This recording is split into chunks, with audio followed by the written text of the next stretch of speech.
Cette jolie slide, elle vous démontre quoi? Elle vous démontre que pour financer votre innovation, ou vos innovations, ou le développement global de votre boîte, il y a évidemment plein de tuyaux possibles. Si on remonte très haut, vous pouvez avoir des tuyaux d'ordre privé. Ça apparaît pas sur cette slide, hein, mais évidemment, ça vous parle. C'est de l'autofinancement, c'est du love money, c'est des BA, c'est des VC en equity, donc c'est du prêt bancaire avec de l'endettement, mais tout ça relève de la sphère privée.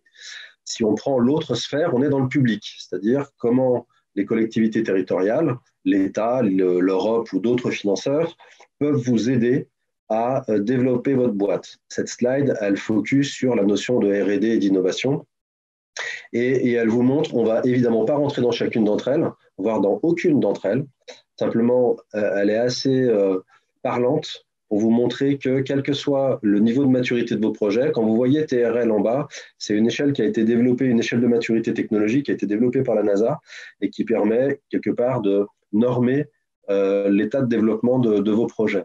Donc, quel que soit l'état de développement, que ce soit très en amont ou à l'approche de la pré-commercialisation, les pouvoirs publics, donc je rappelle qu'on est en train de parler de cette sphère-là, les pouvoirs publics mettent à votre disposition tout un tas d'aides, des avances remboursables, des prêts à taux zéro, des subventions, donc ça ce sont un vocable que vous avez peut-être l'habitude d'entendre quand vous créez, que vous êtes incubé, que vous êtes un peu accompagné par des structures autour.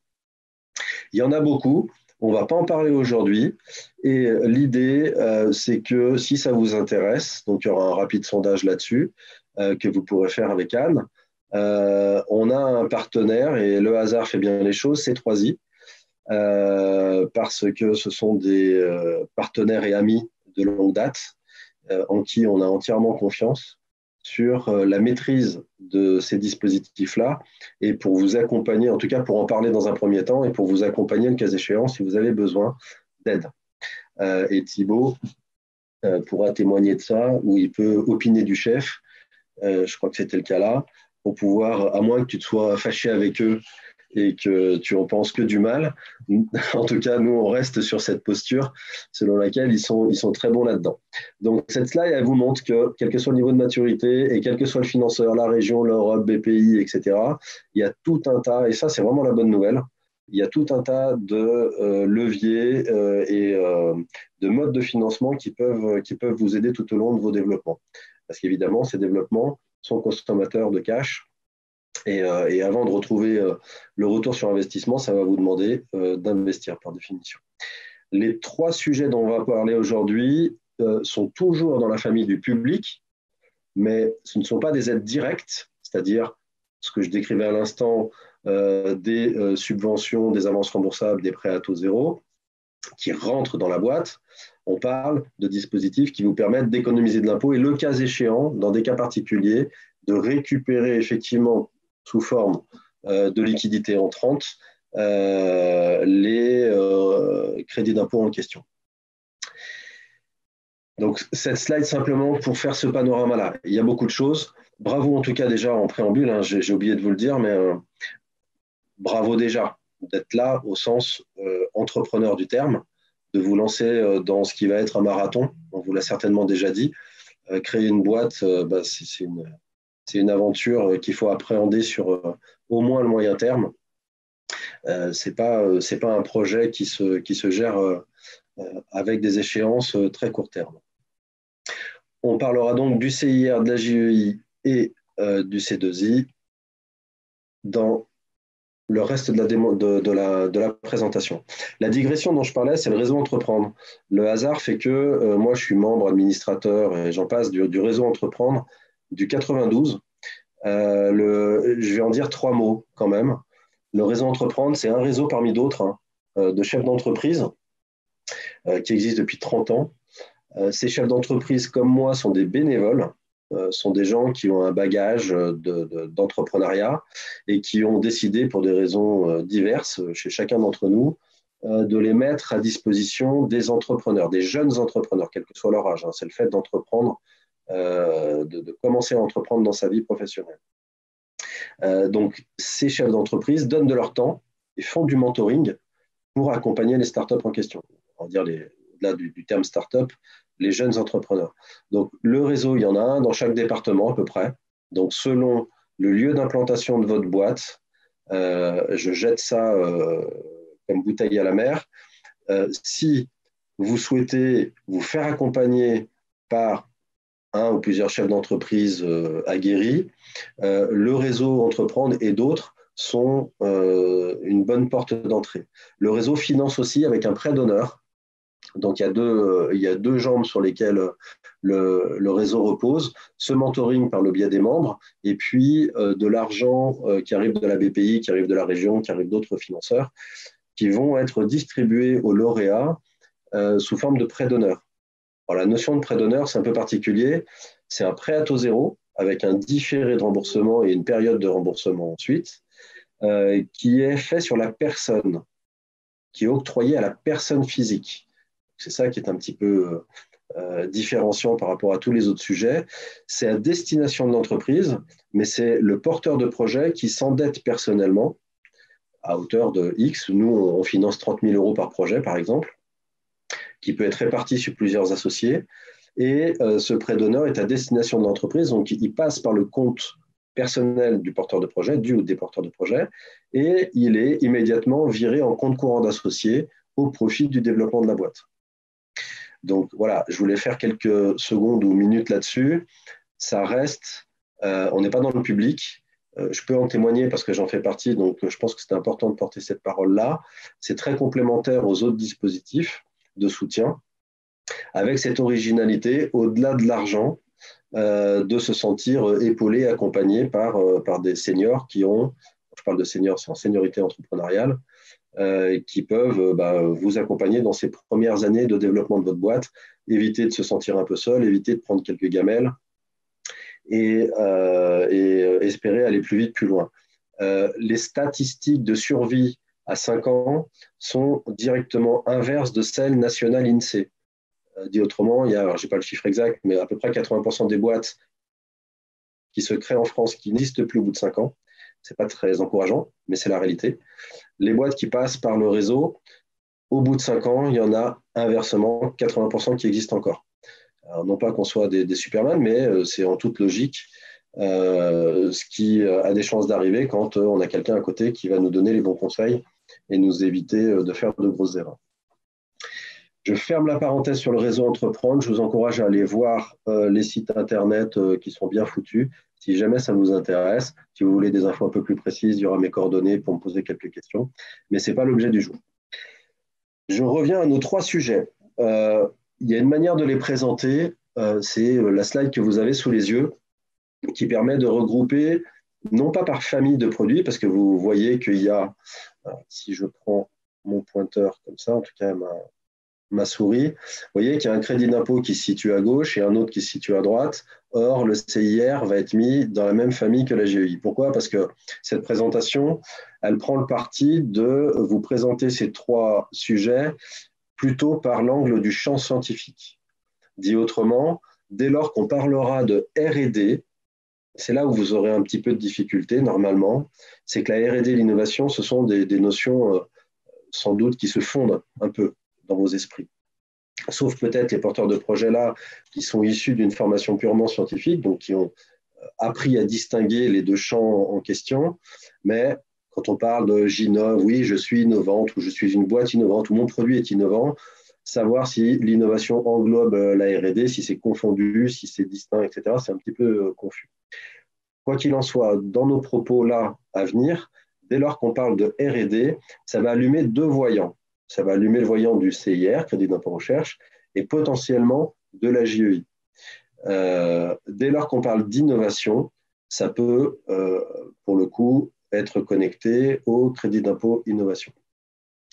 D'accord ? Vous verrez par la suite que si on n'arrive pas à qualifier un projet de R&D, finalement, l'innovation qui est moins exigeante permet de rattraper potentiellement son projet par le biais du crédit d'impôt innovation. Qu'est-ce qu'on apprend sur cette slide aussi? Que globalement, je vous le disais tout à l'heure, ils n'ont pas le même niveau d'ancienneté, ces dispositifs. Il y en a qui sont très anciens, 83 pour le CIR, donc on a beaucoup de recul sur ce qu'est le CIR, comment il est contrôlé, par qui, sur quel biais, les points d'attention, etc. Le crédit d'impôt innovation, ça fait maintenant quelques années, mais il y a moins de recul par définition, il y a 30 ans d'écart entre les deux. Et le statut de jeune entreprise innovante, ça commence à dater maintenant, il est entre les deux dispositifs dont je parlais. Le statut de jeune entreprise innovante, on raisonne en année fiscale. D'accord. Pour savoir si on est JEI, c'est l'année fiscale, on en reparlera un petit peu après, qui sert de cadre. Là où les crédits d'impôt, on parle d'année civile. Alors, très souvent, l'année civile, 1er janvier 31-12, on appelle calendaire dans le jargon, se confond avec l'année fiscale, mais ce n'est pas toujours le cas. Il y en a peut-être parmi vous qui sont en exercice fiscal décalé et qui vont clôturer et recommencer leur exercice au mois de mars, au mois de juin, peu importe. Donc, on verra un petit peu plus tard comment ces dispositifs s'articulent avec potentiellement, on verra si c'est le cas dans l'Assemblée, on pourra peut-être traiter le cas particulier, mais la grosse masse, c'est quand même de faire coïncider l'exercice fiscal avec l'exercice avec l'année civile. Hop. Quel que soit le sujet qu'on aborde, les crédits d'impôt et le statut de jeune entreprise innovante comme projet dans le projet, c'est-à-dire sujet dans l'entreprise, vous allez devoir, si vous y êtes confronté, gérer un cahier des charges qui repose sur 3 piliers. Évidemment, ça paraît évident, en tout cas c'est la première des motivations, essayer de tirer le meilleur parti de chacun de ces dispositifs. Ils ont été, et pour ça, il faut être très détendu. Les pouvoirs publics les ont créés pour une certaine catégorie d'entreprises, une certaine catégorie d'activités. À partir du moment où vous êtes dedans, il ne faut pas avoir peur, évidemment, d'essayer d'en tirer le maximum de profit. Donc, il y a une dimension maximiser les montants qu'on peut aller chercher, crédit d'impôt ou par le biais des bénéfices de la JEI. À l'opposé de cette dynamique-là, d'essayer d'en avoir le maximum, eh ben, ne pas se mettre en risque fiscal. Alors, on a mis fiscal là, mais ça peut être social avec la JEI, vous verrez pourquoi. Dans tous les cas, ces dispositifs sont déclaratifs. Ça veut dire qu'à un moment ou à un autre, la logique veut que vous allez utiliser de l'argent public, on est toujours dans cette grande famille du public, même si ce n'est pas du direct, je le rappelle, c'est de l'indirect, vous allez déclarer un crédit d'impôt, par exemple, ou dire que vous êtes JEI. À un moment donné, les pouvoirs publics se réservent le droit de venir vérifier que vous avez eu raison d'utiliser ces leviers, ce qui est complètement normal. Donc, il ne s'agit pas non plus de faire n'importe quoi, il ne s'agit pas non plus de se mettre en risque et d'être redressé derrière. Ça apporte que des ennuis, croyez-nous, sur parole. Donc, il faut jouer avec cette dualité. J'essaie d'en avoir le maximum, mais surtout ne pas se mettre en risque, sinon je risque de détruire le bénéfice que j'aurais eu, certes, à l'instant T, mais qui, de manière déportée, produirait tout un tas d'effets négatifs. Au-delà de maximum et minimum de risque, il y a évidemment le ROI.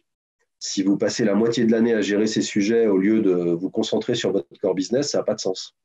Donc, il s'agit d'y passer le moins de temps possible, tout en préservant évidemment le niveau de qualité qui fait qu'on en a le maximum avec le minimum de risque. Je ne vois pas s'il y a des réactions en n'ayant pas le chat, en n'ayant pas activé. Peut-être que ça s'active et que je ne l'ai pas vu. Non, il n'y a pas encore de réaction. Mais j'avoue, n'hésitez pas à écrire au fur et à mesure, comme ça on reprendra à la fin. Ouais, on reprendra à la fin et vous inquiétez pas, il y a peut-être des questions qui apparaissent maintenant, évidemment, comme d'habitude sur ces slides-là, et dont vous trouverez les réponses au fur et à mesure qu'on les présentera. Le statut de jeune entreprise innovante pardon, a été créé en 2004. C'est un dispositif qui permet 2 choses principales. On peut aller un peu plus loin dans le détail, mais ce n'est pas l'objet aujourd'hui. Il faut retenir qu'il y a 2 bénéfices principaux au statut de JEI. Alors, il y en a un troisième dans votre cas, qui peut être l'image. Je ne l'ai pas noté là, mais qui peut être l'image vers l'écosystème extérieur. C'est-à-dire vous aider à aller draguer des BA, des VC, tout cet écosystème, parce que vous êtes jeune entreprise innovante. Donc ça, c'est plus de la communication. Sinon, de manière très pragmatique, il y a 2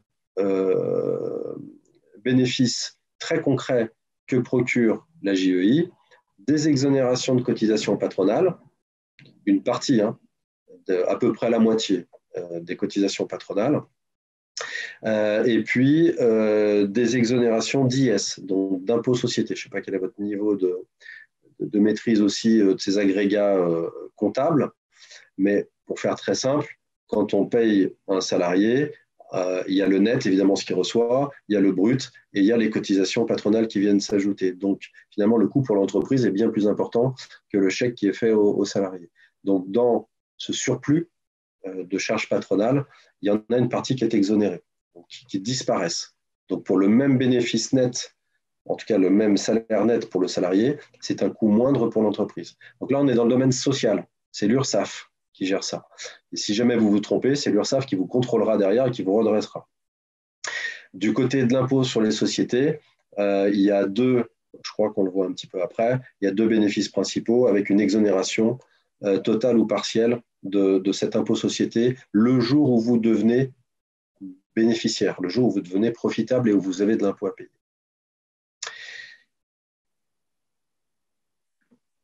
Qu'est-ce qui fait qu'on peut être JEI? Alors, tout le monde ne peut pas l'être, par définition. Il n'y a pas de conditions territoriales. Ce n'est pas lié à la région Île-de-France ou à… C'est la France, malgré tout. Il faut être une PME au sens communautaire. Je rappelle pour tout le monde, ou j'apprends à certains, qu'une PME au sens communautaire, c'est moins de 250 personnes. A priori, on est plutôt dans le cadre. Moins de 8 ans, là, en l'occurrence. Moins de 50 millions de chiffre d'affaires aussi. A priori, on est encore dans le cadre aussi. Et 43 millions en bas de bilan. Donc ça, c'est la PME. Il faut avoir moins de 8 ans. C'est la notion de jeune. Une jeune entreprise, c'est au sens de l'administration au cas d'espèce, c'est une entreprise qui a moins de 8 ans. Il faut être réellement nouvelle. Bon, là, je pense qu'on est aussi à 99 ou 100% de l'auditoire. Dans ce cadre-là, c'est important dans d'autres situations, quand des boîtes font des spin-offs et finalement détournent une partie de leur activité pour l'héberger dans une nouvelle structure, elles pourraient être tentées de se dire, je crée une nouvelle boîte il y a 15 jours, elle a moins de 8 ans, donc je suis JEI. En tout cas, je mets de la JEI dans cette nouvelle boîte. Non, ce serait trop facile. Tous les 8 ans, on crée une nouvelle boîte. Ça ne marcherait pas comme ça. Donc, il faut qu'elle soit réellement nouvelle. Il ne faut pas qu'il y ait de transfert de personnel, il ne faut pas qu'il y ait de transfert de propriété intellectuelle, de contrat, de ce genre de choses. Le capital détenu directement ou indirectement par 50% au moins de personnes physiques. Et la R&D, c'est ça qui est très, très important. Il faut que la R&D, notez bien, j'aurais pu le souligner, définition du CIR qu'on verra après, doit représenter 15% des charges de l'entreprise. Donc, vous voyez que c'est une condition, ce seuil des 15%, qui est important dans l'articulation des dispositifs dont je parlais tout à l'heure. On peut les prendre par le socle commun, c'est de la R&D, on peut les prendre par famille, il y a 2 crédits d'impôt et il y a un statut. Le lien entre les deux, là, c'est qu'on parle de R&D comme pour le CIR, mais qu'il faut que cette R&D pèse plus de 15% pour activer la JEI.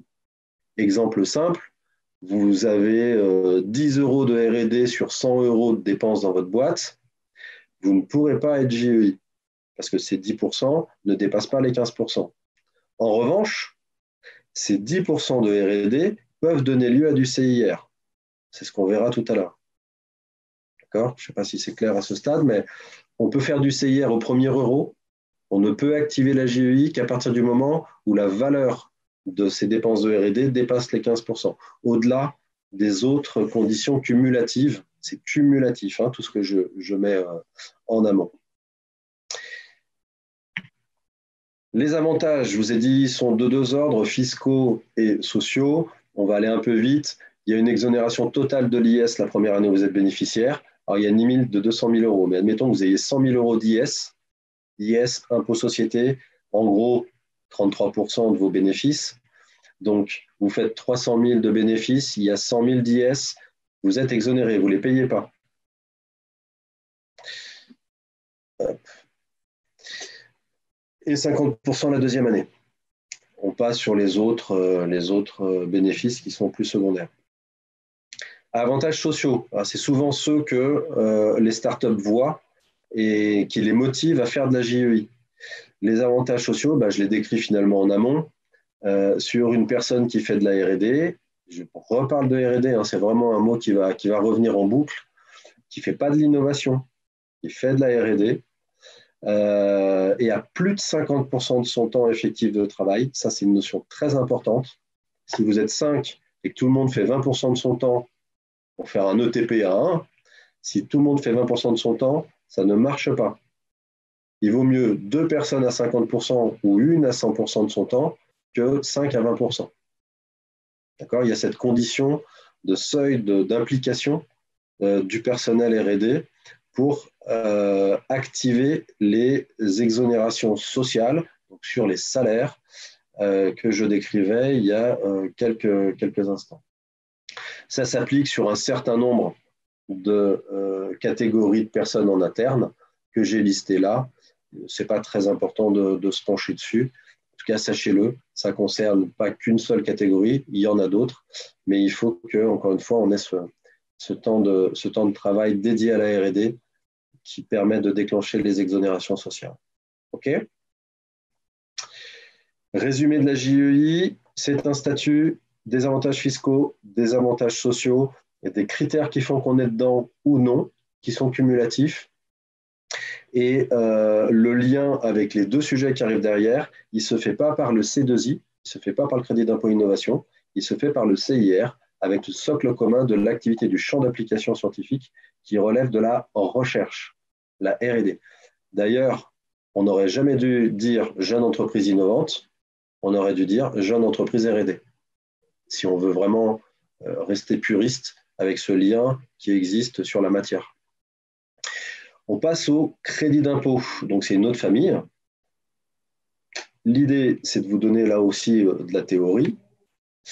Le crédit d'impôt innovation, commençons par le plus simple et qui concerne plus de monde dans l'absolu, puisque les critères sont plus légers.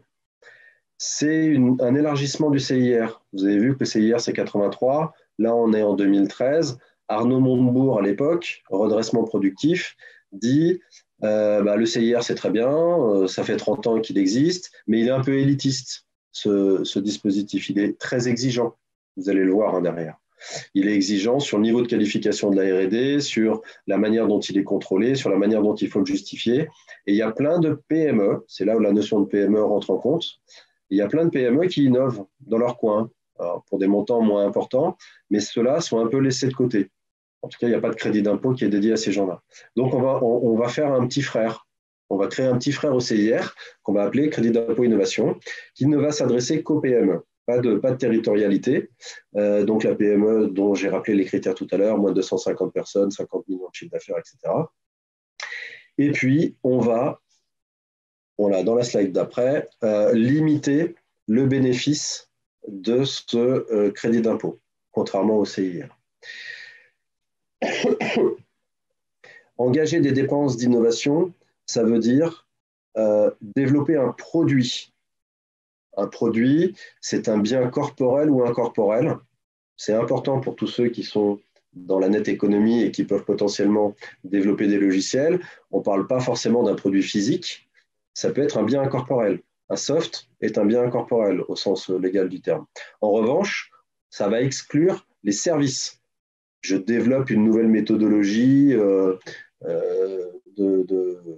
formation, on est dans le service. C'est pas alors, on peut créer un produit à destination de service, mais c'est le produit qui va être récompensé, ça ne va pas être le service. Deux conditions, et le deuxième bullet point en dessous est le plus important, on en reparlera. Le produit, évidemment, il n'est pas déjà en vente, puisqu'on est en train de le développer. Et surtout, il se distingue des produits existants sur le marché, ou de générations précédentes, par des performances qui sont supérieures. L'idée, c'est d'améliorer l'existant, principalement sur le plan technique et des fonctionnalités. L'ergonomie, on est sur des niches, l'éco-conception, par définition, on est sur une niche aussi. On rencontre le C2I le plus souvent par le biais de ce prisme-là, en disant, est-ce que tu développes un produit, corporel ou incorporel? Si oui, a-t-il des performances supérieures à ce qui existe aujourd'hui sur le marché? D'accord? Performance supérieure, ça ne veut pas forcément dire qu'il faut faire de la R&D pour ça. C'est là où ça commence à se distinguer. de la notion de R&D et de la notion de CIR. On reviendra dessus sur ce qu'est le C2I dans nos échanges. Mais voilà, cette notion d'innovation et la définition d'innovation, il faut la comprendre comme un produit nouveau. C'est un peu étymologiquement sensé. C'est nouveau. Qu'est-ce qui permet de dire que c'est nouveau? C'est meilleur. Qu'est-ce qui permet de dire que c'est meilleur? C'est que je me compare aux produits comparables sur un marché. Et ce, même si ça n'a pas été extrêmement compliqué, techniquement, scientifiquement, à développer. Parce que si on rajoute cette brique, c'est nouveau, mais ça a été très compliqué à développer, on le verra après, ça devient du CIR. C'est difficile de dire est-ce que c'est bon pour tout le monde, comme je suis en aveugle, mais je poursuis. Notez si vous avez des questions, on y reviendra. Hein. Là aussi, on est du côté de la PME, comme je viens de le dire. Les typologies de dépenses, c'est à peu près ceux qu'on va détailler plus après sur le CIR. En revanche, je vous ai dit qu'il était plus large, puisque par définition, c'est moins exigeant de faire de l'innovation que de faire de la R&D. Pardon. Comme c'est plus large, les caisses de l'État n'étant pas infinies, ça a été capé. Le bénéfice de ce crédit d'impôt innovation est capé à 80 000 euros par an et par entreprise. Ça peut paraître beaucoup pour certains, pour d'autres, finalement, c'est pas au regard du CIR, c'est pas l'enjeu du tout le plus important. Donc, comment on arrive à ces 80 000 euros par an? Tout simplement en appliquant un taux. C'est un pourcentage sur une masse qui ne peut pas excéder 400 000 euros. Donc, dit autrement, votre activité innovante engage des coûts. Ces coûts, on verra lesquels, sont plafonnés à 400 000 euros quand on les somme, quand on les additionne, et on applique un taux de 20% qui, par définition, au maximum, fera 80 000 euros. S'il y a 200 000, je vous le donne dans le mille, ça fera 40 000 euros. On parle d'opérations de conception, de prototypage, d'installation pilote, et évidemment, comme tout ça est public, le même projet, le même développement de produit ne peut pas donner lieu à un CIR d'un côté et à un C2I de l'autre, sauf à dire qu'on est sur des phases différentes. Il peut y avoir des phases amont qui sont, compte tenu du champ d'investigation très large et des difficultés scientifiques, peuvent relever du CIR. Et ensuite, on rentre dans une phase de développement beaucoup plus courant qui peut, sur le même projet, potentiellement déclencher du C2I. Mais on le rencontre moins souvent, cette articulation-là. On rencontre plus souvent un projet, alors imaginons qu'il y a un portefeuille de projets, certains qui tombent dans la banette du CIR, parce qu'on aura déterminé que les critères d'éligibilité font que c'est du CIR, d'autres vont tomber dans du C2I et potentiellement d'autres nulle part, hein, parce que ça ne matche pas toujours. Dans le cas où il n'y en a qu'un, beaucoup plus courant en mode startup, soit c'est dans l'un, soit c'est dans l'autre, soit c'est dans le zéro. D'accord. Le CIR, alors c'est la grande matrice en fait ce CIR. Hein. Je vous disais qu'on a beaucoup plus d'informations et beaucoup plus de recul sur ce qu'il est. Reprenez à peu près ce que je vous ai dit sur le C2I, sauf que le taux officiel est à 30%. J'ai mis 30 à 50 parce que ça supporte 30 à 50% des dépenses par des biais un peu particuliers, mais le taux officiel est à 30%. Là où le taux du C2I était à 20, là, le CIR est à 30. Donc, il est plus rémunérateur. Il est plus difficile à obtenir parce que le niveau de qualification est plus exigeant, mais quand on le touche, quand on est éligible, il y a un ROI qui est plus important parce que le taux est plus important et qu'il n'est pas plafonné. C'est pour ça que j'ai rajouté pas de limite d'assiette. Ah, si, il y a un pivot qui ne vous concerne pas tout de suite et que je vous souhaite un jour, qui est à 100 millions d'euros. C'est-à-dire que le taux de 30% s'applique de 0 à 100 millions. Je dis bien 0, hein. Rappelez-vous ce que je vous ai dit pour la JEI tout à l'heure. Dès le premier euro de dépenses de R&D, il y a potentiellement les 30% qui vont en face. La JEI, il faut attendre que ce montant de R&D dépasse les 15% des charges totales pour pouvoir être activé. Donc à 100 millions, les 30 fondent à 5%. Mais bon, aujourd'hui, on va se concentrer sur les inférieurs à 100 millions d'euros et avec ce taux à 30%. Et pour le coup, qu'on soit 2, 3, 50 ou 100 000, il n'y a pas de critères d'éligibilité sur la taille, contrairement à la notion de PME dont je parlais tout à l'heure pour les autres dispositifs. Une fois que je vous ai dit ça, vous avez une overview de ce qu'est un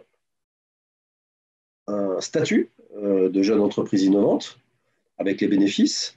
On a vu qu'il y avait 2 crédits d'impôt qui cohabitaient avec 2 taux différents et qui récompensent finalement 2 natures d'activités scientifiques ou techniques différentes. Comment ça se passe dans la vraie vie? Dans la vraie vie, vous allez seul ou accompagné un jour par quelqu'un, ça vous verrez selon vos besoins, et Thibaut pourra en témoigner. Une entreprise doit toujours passer par ces 3 phases-là. Je mets le statut de JEI de côté, hein, vous l'aurez compris, la JEI est une conséquence du CIR parce que vous aurez fait de la R&D et que cette R&D pèsera plus de 15% et parce que vous aurez moins de 8 ans, etc. Donc là, on recentre un petit peu le débat sur les 2 autres crédits d'impôt. Les 2 autres crédits d'impôt, il y a ces 3 étapes, ce process qui est incontournable. Alors, on peut passer la phase 3 un peu avant la phase 2, dans certains cas, mais quoi qu'il en soit, vous allez commencer par vous poser la question de mon activité technique, il faut que j'arrive à la qualifier, tout simplement pour savoir si elle relève de la R&D, et à ce moment-là, ça allume les voyants du CIR dans un premier temps et de la JEI pour les raisons que je viens d'évoquer, parce que finalement, c'est le plus important, le CIR, parce qu'il n'est pas plafonné, parce qu'il est à 30%, etc. Ou est-ce que finalement, ce niveau de qualification de R&D, je n'arrive pas à le qualifier, et ce ne serait pas un drame, hein, c'est simplement qu'il ne faut simplement pas se tromper. À ce moment-là, est-ce que mon activité technique relève plus de l'innovation, que je vous ai déjà décrit comme étant moins exigeant que la R&D? À ce moment-là, ça va éteindre les voyants de CIR, C2I, et ça va allumer de CIR et JEI, et ça va allumer celui de C2I. Donc, cette première étape, elle est forcément indispensable, parce que si on se trompe, on va valoriser. Donc, c'est là où on va quantifier, on verra après, quantifier les ressources, les salaires, les dépôts de brevets, etc. Il y en a d'autres, sur quelque chose qui aurait été faux. Donc, c'est vraiment une étape clé, en fait, de savoir si mon projet relève de l'une ou l'autre, l'un ou l'autre des champs scientifiques. Deuxième étape, ce sera de donner une valeur à ces dépenses, parce qu'on ne peut pas tout prendre. On ne peut pas prendre son loyer, on ne peut pas prendre, même si c'est une charge dans l'entreprise, il y a plein de dépenses qu'on n'a pas le droit de prendre. A contrario, il y en a qui sont définies et on peut aller assez loin dans la manière de définir les dépenses en question. Pourquoi il y a cette 3e phase de sécurisation? Parce que tout à l'heure, je vous ai dit, les crédits d'impôt, par nature, sont des dispositifs qui sont déclaratifs. C'est pour ça que vous avez une timeline en bas. Hop, mince. Avec une clôture au 31/12 dans mon exercice là, et avec une déclaration au 15 avril. Quand je dis 15 avril, ça peut être 17, ça peut être le 3 mai, c'est cette période-là. Cette période-là, pour refaire 2 secondes de compta, c'est le moment où une entreprise qui clôture son exercice au 31/12 va remettre ses liasses fiscales. Elle a fait son exercice dans l'année civile, du 1er janvier au 31/12, prenons 2020. Elle va clôturer ses comptes, elle va faire toute sa salade comptable avec son expert comptable, etc. Et puis à un moment donné, elle va déposer ses comptes. Elle va remettre les liasses fiscales à l'administration, dans lesquelles il y a les comptes de l'année N-1. Donc 4-5 mois à l'année N+1, il y a finalement la photo des comptes de l'année N. C'est à ce moment-là qu'on déclare le crédit d'impôt. Donc ça répond à une rythmie annuelle, répétitive, et qui fait que ce sujet-là se gère en mode projet aussi. C'est un projet dans le projet.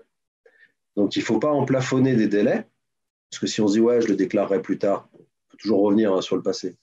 Mais sur le principe, il faut respecter cette rythmie. Ça veut dire quoi? Ça veut dire qu'en gros, effectivement, aujourd'hui, les entreprises commencent à regarder, pour celles qui ne sont pas très matures sur le sujet, d'autres l'anticipent bien avant, mais commencent à regarder ce à quoi ils pourraient avoir droit.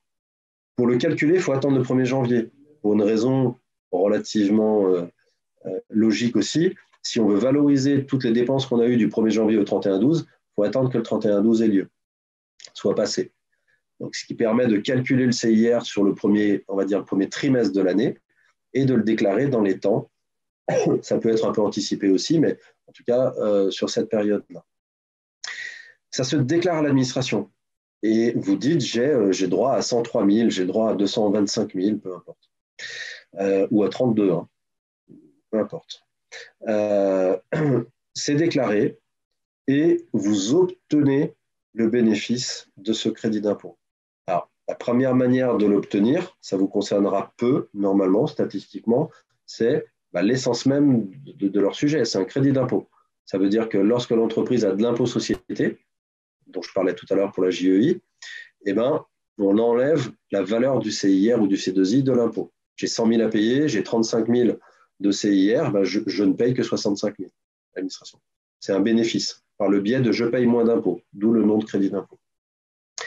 Pour les sociétés qui vraisemblablement sont à votre niveau de maturité, on est dans un cas un peu différent, puisque, sauf exception, vous n'êtes pas bénéficiaire tout de suite, donc vous n'avez pas d'impôt société à payer tout de suite.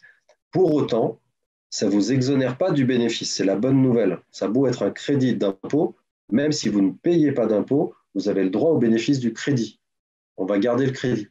Et ce crédit, comme vous êtes PME, au-delà d'être peut-être JEI un jour, les pouvoirs publics ont conscience que la trésorerie est importante et que vous n'allez pas attendre, c'était le cas il y a très longtemps, avant il fallait attendre d'être bénéficiaire pour pouvoir imputer le crédit de l'année en question.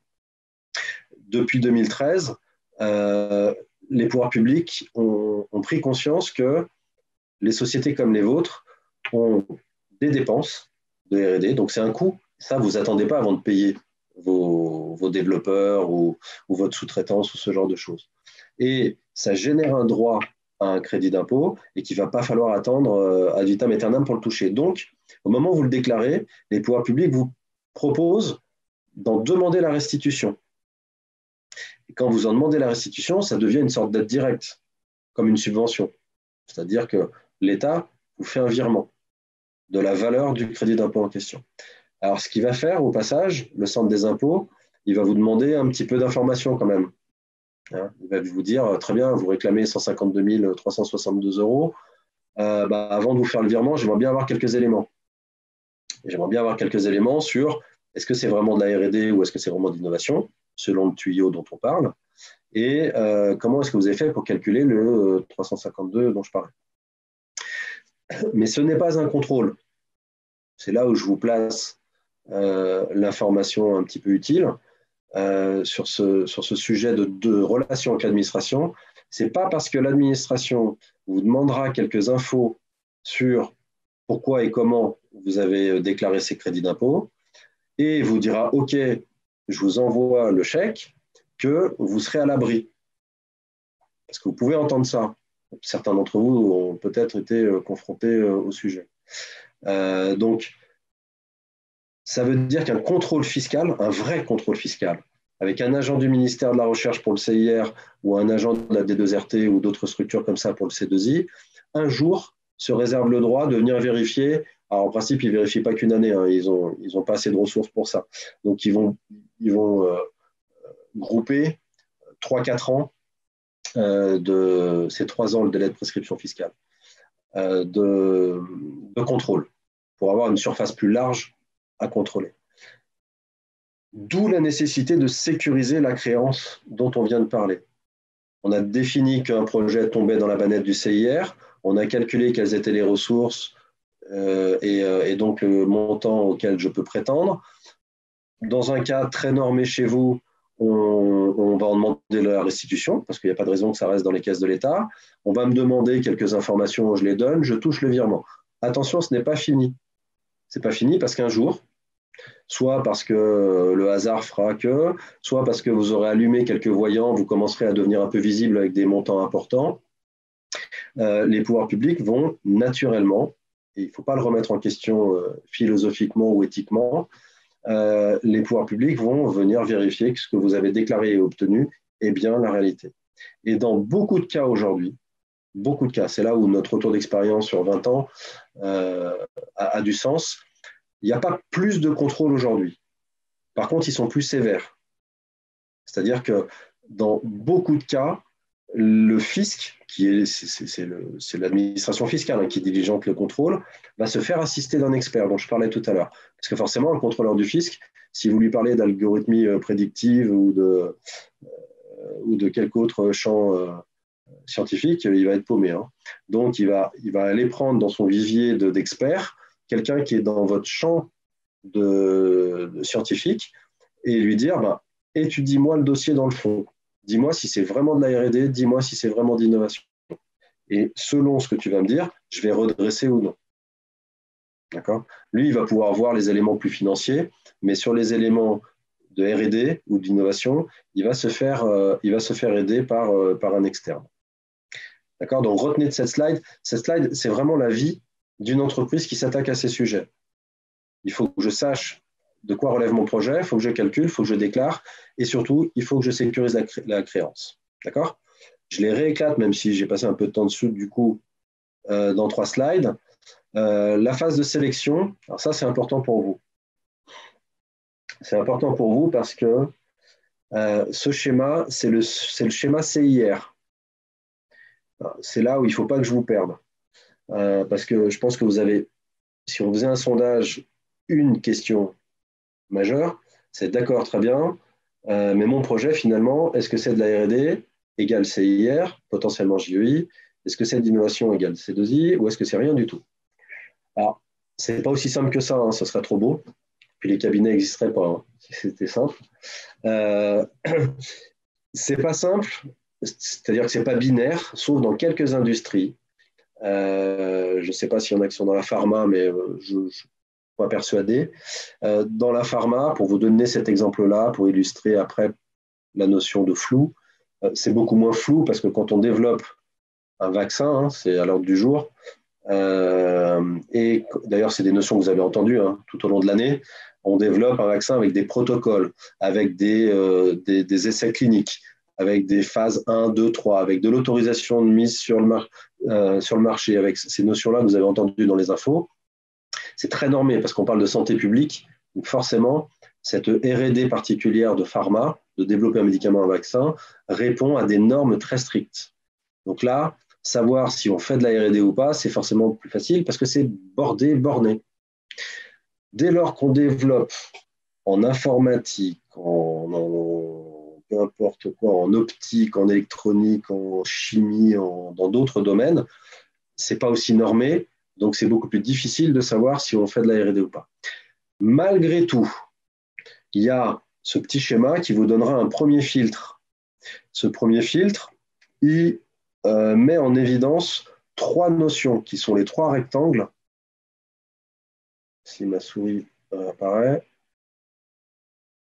hop, ces 3 rectangles-là, qui sont le triptyque finalement qui permet au moins de faire un premier filtre. Lorsque vous avez un projet technique, prenons ça comme étant le premier niveau. Ce projet technique, vous vous posez la question de savoir si, dans la mise en œuvre de ce projet et la réalisation du produit, si c'est du C2I ou du produit et service, parce que je ne vous l'ai pas dit, mais le CIR ouvre le champ des services, si votre projet, si vous rencontrez des difficultés scientifiques ou techniques, ce qu'on appelle un verrou technologique, déjà vous êtes bien parti. Si ça découle, voilà, Arthur que j'ai embauché là, il va me développer mon truc, quoi. Je sais que c'est qu'une question de temps, de moyens pour le payer, mais il va le développer. Il n'y a pas d'inconnu scientifique. Il va arbitrer entre une ou deux technos qu'il connaît. Mais voilà, si on est dans ce cadre-là, c'est pas bon. Dès lors que le personnel technique, en tout cas le CTO, vous l'appelez comme vous voulez, celui qui va développer le projet, qui va initier le projet, va se fixer des objectifs sur ce que devra être le produit fini. Si dans sa mise en œuvre, dans son développement, il rencontre une vraie difficulté scientifique et technique, ce qu'on appelle un vrai verrou, à un moment donné, ça bloque. Il dit, je ne peux pas, je ne sais pas faire. Je vous le dis comme ça. Je ne sais pas faire. Qu'est-ce qu'il doit faire, cet homme de l'art, ce scientifique? Il doit aller regarder du côté de la bibliographie. C'est ce qu'on appelle l'état de l'art. Il doit aller regarder les brevets, il doit regarder les livres blancs, il doit regarder toute la littérature, enfin toute, un pan de littérature dans le domaine scientifique dans lequel il est. Pourquoi il fait ça? Pas pour perdre du temps, pour savoir si la solution à son problème existe. C'est pour ça que s'il répond non à la première, j'ai pas de difficulté, on oublie. On pourra commencer à activer le C2I, on pourra regarder la solution de secours qu'est le C2I. S'il répond à la première question, oui, là j'ai un vrai verrou. J'ai un vrai verrou. Ça ne tourne pas assez vite, le niveau de fiabilité n'est pas bon, enfin, quel que soit le verrou technique en question, on répond oui. On va regarder l'état de l'art. L'état de l'art, c'est l'ensemble des connaissances dans le domaine en question, c'est ce que je vous disais à l'instant. Ce scientifique-là, cet homme technique, on va dire ça comme ça, va aller, quand je dis homme, c'est un H majuscule, ne vous offensez pas, mesdames. Donc, va regarder s'il n'y a pas la réponse à son verrou. Là, je suis bloqué, j'ai un verrou. Donc, je vais aller regarder dans le champ scientifique qui correspond à mon activité s'il n'y a pas une réponse déjà existante. Là encore, c'est du bon sens. Si ça existe, je l'applique. Je n'en avais pas connaissance, c'est pour ça que je me suis heurté au verrou. Je fais une recherche, je trouve, j'applique. Ce n'est pas la peine de passer 2 ans à développer quelque chose qui existe déjà à portée de main. Si il y a le niveau de connaissance dans l'état de l'art, c'est ce que je viens de dire, j'applique. On sort par la droite là. Ce n'est pas de la R&D. Par contre, toujours dans le schéma le plus favorable au CIR, j'ai mon verrou, je fais un état de l'art, je regarde ce qui existe, je ne trouve pas de solution évidente. Qu'est-ce que ça ouvre comme champ? L'inconnu. Il va falloir que je planche, il va falloir que je travaille, il va falloir que je passe du temps et que je mette des ressources à lever mon verrou à ma première étape. Et avec un risque de ne pas y arriver. Parce que mon verrou, il est censé être un petit peu violent, un petit peu sévère. Sinon, tout ce qu'on vient de dire va du côté de la droite de pas R&D. Donc, ça ouvre un champ où là, il faut mettre en œuvre une méthodologie. C'est pas je vais me réveiller un matin avec la solution et j'espère que ce sera demain matin, comme ça je gagnerai du temps. Là encore, j'ai un verrou, une solution n'est pas évidente, je vais en imaginer des solutions. Ça veut dire quoi? Que je vais faire des hypothèses.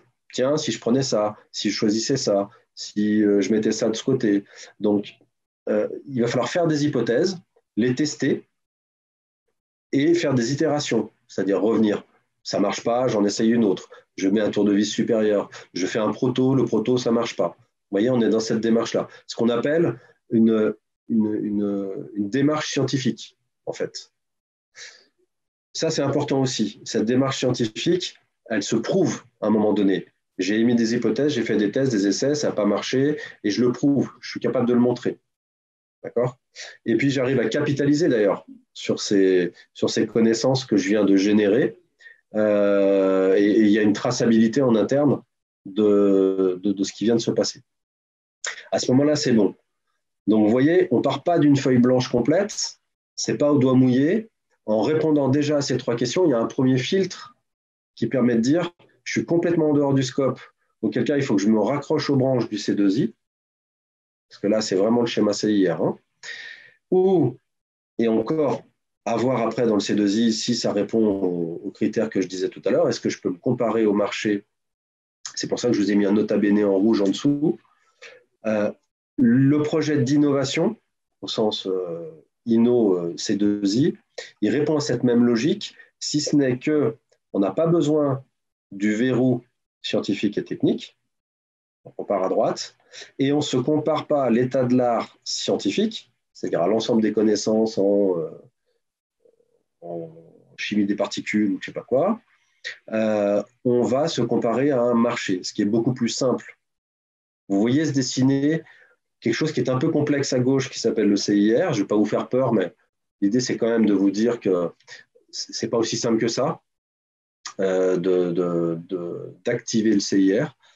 Et souvent, dans votre écosystème entrepreneurial, start-up, incubé, etc., c'est des sujets qui, au moment du déjeuner, passent à droite, à gauche. Ouais, je fais du CIR, tu fais du CIR, ouais, moi aussi, etc. On met juste quelques warnings en disant, c'est pas aussi simple que ça. Donc, pardon. Pour le C2I, on va se comparer à son marché, donc à ses concurrents. On va pouvoir lister mon produit et celui des concurrents et de pouvoir mettre en exergue les fonctionnalités ou les performances qui sont meilleures. Vous voyez, c'est un peu similaire en termes de process. Simplement, dans un cas, je me compare à l'état de l'art et je montre qu'il n'est pas suffisant pour lever mon verrou.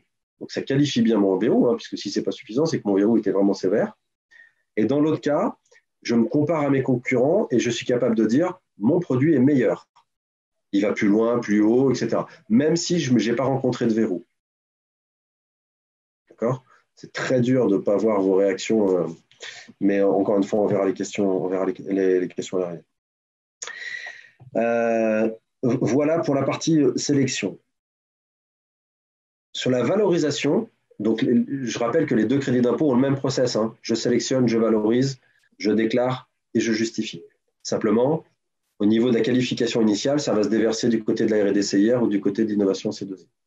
On passe à la valorisation. Une fois qu'on est sûr, en tout cas qu'on a acquis la conviction que mon projet relève de la R&D, on va valoriser un certain nombre de dépenses qui sont liées au CIR, qui sont quasi communes avec le C2I. Il faut simplement imaginer que le C2I est un peu plus léger, donc permet de rentrer des gens qui ne sont pas forcément aussi qualifiés que le CIR.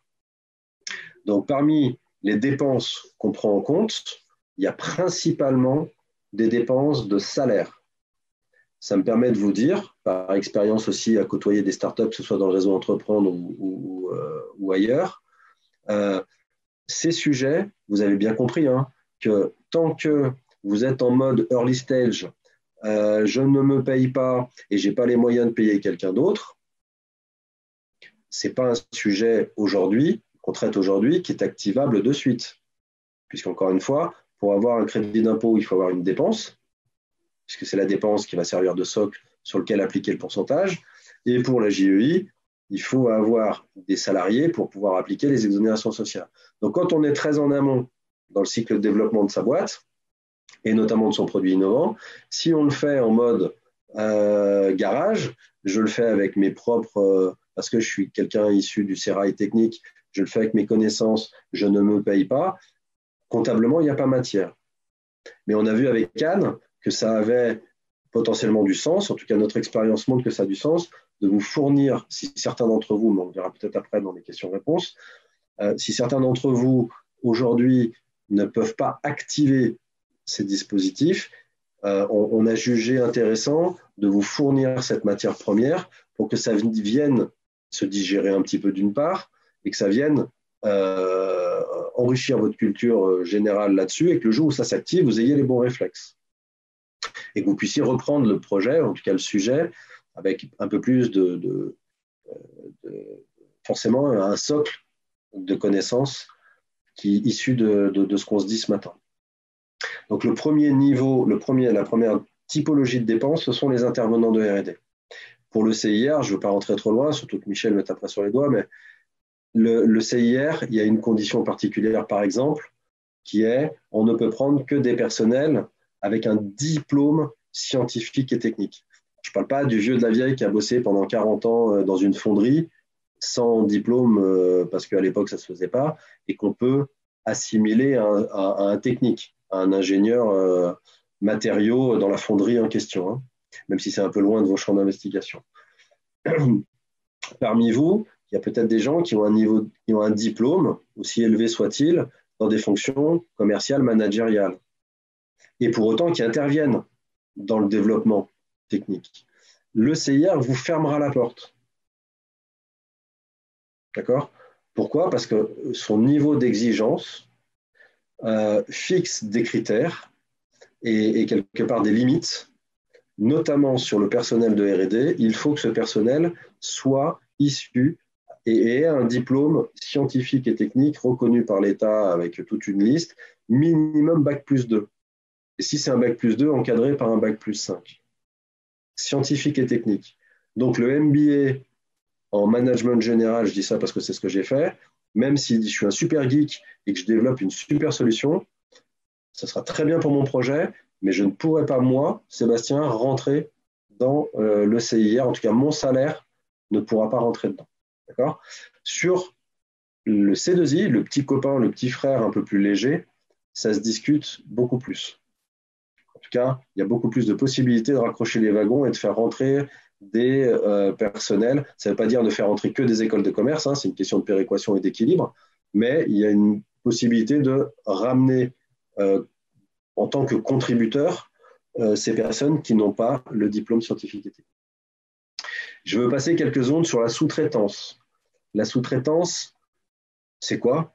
C'est que vous faites appel à une autre société pour faire une partie de vos développements. Une partie de vos développements, ça veut dire que vous n'avez pas la compétence dans un domaine particulier, hein, que ce soit une sous-partie de votre projet, de dire moi je sais faire jusque-là, à un moment donné il me manque une brique, cette brique je vais la sous-traiter à quelqu'un. Et puis ça va rentrer dans ma chaîne de valeur et puis je vais la reprendre derrière, peu importe. C'est un exemple parmi d'autres. Donc vous faites appel à un sous-traitant. Donc c'est un coût, comme le salaire. Quand on dit intervenant, hein, c'est les salariés au-dessus. Hein. Comme les salaires, c'est un coût pour l'entreprise. Il y a une facture qui est acquittée, une facture émise par le sous-traitant en contrepartie de sa prestation, et vous la payez. D'accord ? Là, il faut que, c'est une notion que vous entendrez aussi un jour, il faut que ces sous-traitants soient agréés. On peut prendre pour faire techniquement la prestation n'importe quel sous-traitant, mais pour que la facture du sous-traitant rentre dans vos dépenses sur lesquelles appliquer le pourcentage, il faut que ce sous-traitant ait un tampon. Il faut qu'il soit agréé, qu'il ait lui aussi un label spécifique. Donc, pour faire la même prestation de développement d'une carte électronique quelque part, vous avez A qui n'a pas l'agrément qui vous facture 100 et B qui a l'agrément qui vous facture 100, B, vous allez obtenir 30% ou 20% si c'est du C2I sur sa facture. Vous récupérez les pourcentages en question. Ces deux familles de dépenses-là couvrent à peu près 80% du volume des dépenses en France sur lesquelles appliquer les crédits d'impôt. Il y en a d'autres, du matériel qui serait acheté, qui serait immobilisé, il y a de la veille technologique, il y a de la propriété intellectuelle avec des brevets, avec de la défense de brevets, avec ce genre de choses. Et il y a une petite flèche grise en dessous. La petite flèche grise en dessous, c'est des subventions. Ça revient à ma première slide. Vous savez, tout ce que l'État a mis à votre disposition pour vous aider à développer vos produits, vos projets. Et évidemment, comme l'État vous donne de l'argent, que ce soit en avance remboursable ou en subvention, au moment où elle s'apprête à vous en donner aussi sous forme de crédit d'impôt, elle ne va pas vous le donner deux fois. Donc, il s'agit de faire intervenant, hop, plus sous-traitance, plus, moins la subvention, avant d'appliquer le taux. Dans la pratique, ça donne quoi ? Alors, je ne sais pas si vous voyez bien, et puis ce n'est pas très important sur le contenu. On a anonymisé un de nos clients. Voilà comment on calcule un crédit d'impôt, qui soit, là en l'occurrence, on l'a fait en CIR, mais ce sera exactement la même chose en C2I, avec simplement, je ne sais pas si vous voyez bien mon curseur, mais le taux qu'on a à 30% ici et qui est à 20% pour le C2I. Mais comment ça se passe ? Vous avez en AZ AZERTY les noms des personnes qui ont travaillé, 1 ou 50. Leur formation, confère ce que je vous ai dit tout à l'heure. Dans certains cas, c'est très important. Dans le CIR, la formation est discriminante. Soit on a la formation scientifique et technique, soit à ce moment-là, on peut regarder du côté du C2I. Leur fonction, un ingénieur ici, qui serait commercial, il y a un petit problème. C'est que malgré ses connaissances scientifiques, il n'est pas contributeur dans le développement technique en question. Il va vendre. Donc, l'administration veut voir le nom de la personne, veut voir sa formation, veut voir la fonction qui normalement est assez cohérente avec sa formation, son salaire annuel brut, les cotisations patronales dont je parlais tout à l'heure, là, elles sont à 40% parce qu'on n'a pas appliqué de JEI, hein. Sinon elles seraient à peu près de 20%. Alors j'en profite, si on est JEI et qu'on fait du CIR, le fait d'avoir des exonérations patronales via la JEI, j'espère que tout le monde se rappelle ce que j'ai dit au début, ces fameuses 40%-là deviennent à peu près 20%. Et bien évidemment, quand on calcule le crédit d'impôt derrière, ça se fait sur une base de 20 là, donc plus faible. On ne va pas avoir un crédit d'impôt sur des cotisations qu'on n'a pas payées. Donc, on veut voir le salaire annuel, brut, on veut savoir combien de temps il a travaillé dans l'année, cette personne-là, que ce soit en heures ou en jours ou peu importe. Et puis, on va, là, dans notre exemple, il y a trois projets. Hein. Il pourrait y en avoir évidemment qu'un ou 50. Et ça pourrait être de l'innovation ou ça pourrait être de la R&D. Et donc, on va, et ça c'est important, il faut qu'il y ait une traçabilité de l'investissement de chacune des personnes sur le projet. Ce n'est pas au doigt mouillé. Hein. Alors on peut le reconstituer a posteriori. C'est souvent le cas quand on intervient dans des petites boîtes qui n'ont pas de timesheet, qui n'ont pas de système de consignation des temps. On trouve des manières de reconstituer a posteriori le temps que certaines personnes ont passé sur le projet en question, le ou les projets.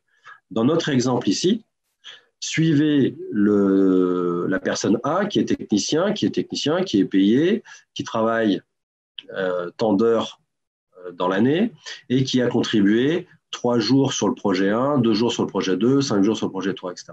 Donc finalement, il a travaillé 5% de son temps sur la R&D. Donc, on prend 5% de son salaire. C'est ça qu'il faut retenir de ce tableau, c'est que tout est proratisé. Ce n'est pas une approche macro avec j'ai 3 personnes qui sont scientifiques et puis j'estime qu'ils passent 100% de leur temps. Ça, c'est une première vision souvent d'un dirigeant. Ce n'est pas aussi simple. Il faut le faire en analytique. D'accord ? Alors, ce n'est pas forcément à l'heure près ou à la demi-heure près. Hein. On peut trouver la granulométrie qui va bien. Mais globalement, il ne faudra prendre que la quote-part de salaire qui correspond à la quote-part de temps que la personne en question aura passé à développer. D'accord ? La somme va nous donner des dépenses éligibles. Vous voyez bien que les 107 000 au total sont bien inférieurs à la somme de la rémunération. On peut ajouter… Ah oui, alors c'est important aussi. Il y a un effet de levier qui gonfle tout de suite le montant de R&D. Pourquoi ? Parce qu'on prend le salaire qui est chargé. On prend le brut déjà. Il est chargé des cotisations patronales. Vous avez vu que ça fait tout de suite 40% de plus. Et, alors évidemment que c'est proratisé, mais c'est environné. C'est-à-dire que l'administration a estimé qu'il y avait des coûts annexes. Ces coûts annexes de papier, de stylo, à la limite les bureaux, etc. On ne va pas le faire à l'euro près, on va le forfaitiser. Ça a été 50% jusqu'à cette année et ça passe à 43% à partir de 2020. Là. En gros, prenez entre 40 et 50%. Donc ça ne se calcule pas à l'euro. Une fois que j'ai mon salaire chargé, je multiplie par 1,43 ou par 1,50 les années d'avant. Donc forcément, ça grossit artificiellement l'assiette sur laquelle appliquer un pourcentage. C'est pour ça qu'il peut y avoir, même si on estime qu'on a peu de dépenses, on peut avoir, si les gens travaillent beaucoup de temps sur le projet et par le truchement de leur salaire chargé et environné, il peut tout de suite y avoir une enveloppe de crédit d'impôt qui est supérieure à ce qu'on avait imaginé. Il faut se prêter à l'exercice. Je vous passe des micro-détails parce que là, c'est de la tringlerie où il faut exclure certaines taxes. Enfin, voilà. Donc, on justifie la manière dont on a calculé par le tableau d'au-dessus et d'autres, et surtout, on présente les projets. Présenter les projets, ça, c'est quelque chose d'assez lourd. C'est quelque chose d'assez lourd parce que là, il faut prendre sa plume et il faut rédiger le pourquoi je pense que c'est de la R&D. Et là, il y a une trame qui est officielle, de laquelle il ne faut pas s'écarter pour bien matérialiser, je vous rappelle, les verrous, l'état de l'art. Donc, quand vous faites une recherche bibliographique, il faut à un moment donné montrer que vous avez vraiment cherché. Donc, montrer que vous avez regardé les brevets, montrer que vous avez regardé les livres blancs, montrer que vous avez regardé la bibliographie dans le domaine en question. Je finis sur quelques tips. Que ça vous concerne maintenant. Est-ce que vous êtes là encore ? Mais là, en revanche, on ne voit pas tes slides. Si... Ah, fichier. Comment se fait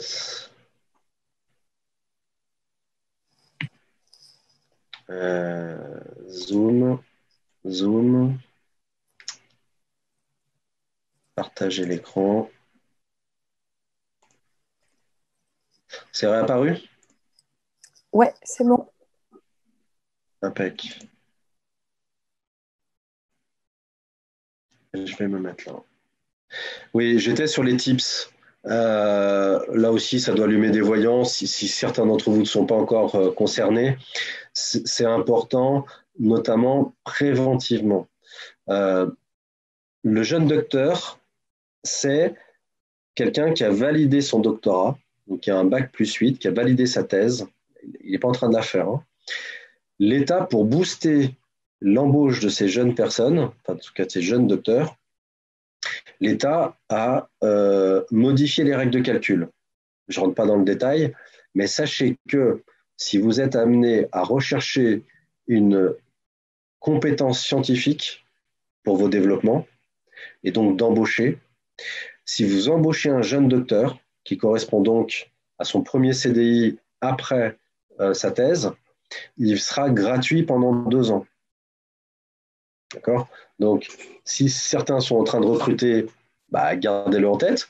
Si certains se disent un jour il faudra que je recrute, mais fait chier parce que ça coûte cher quand même de recruter quelqu'un, eh ben, c'est bien de savoir qu'un jeune docteur, il faut lui payer son salaire, hein. Quand je dis que c'est gratuit, il faut quand même lui payer son salaire, donc il faut avoir la trésor.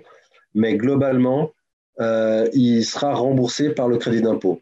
Pourquoi? Parce qu'on va survaloriser dans la méthode de calcul, on va doubler son salaire, doubler ses charges, et on va appliquer 30% sur des choses qui auront été doublées 2 fois.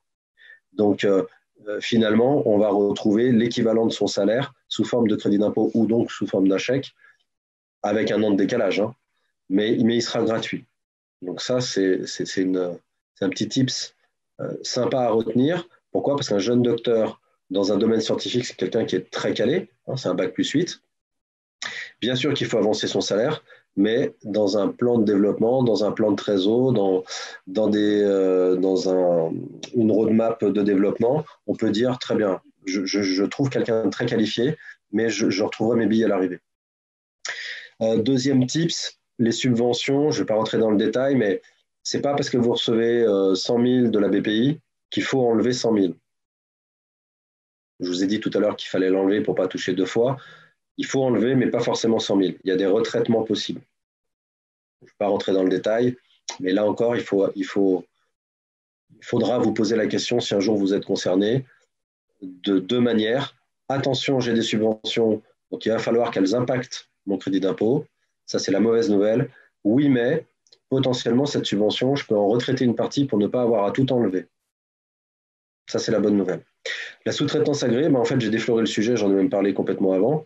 Votre sous-traitant, pour que vous puissiez prendre la facture dans la somme, à côté des salaires, etc., dans la somme de vos dépenses de R&D ou d'innovation, il faut qu'il ait un agrément. Pourquoi je l'ai mis en tips? Parce que de savoir cette information, c'est important, parce que ça vous permet de choisir votre sous-traitant.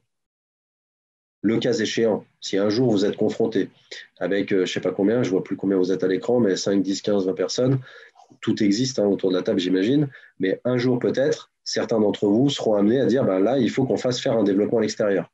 Très bien, ça va nous coûter 100 000, ou peu importe, X. Qui fait ça? Tiens, j'en ai identifié 3. Est-ce qu'il y en a un qui a l'agrément? Oui, le numéro 3.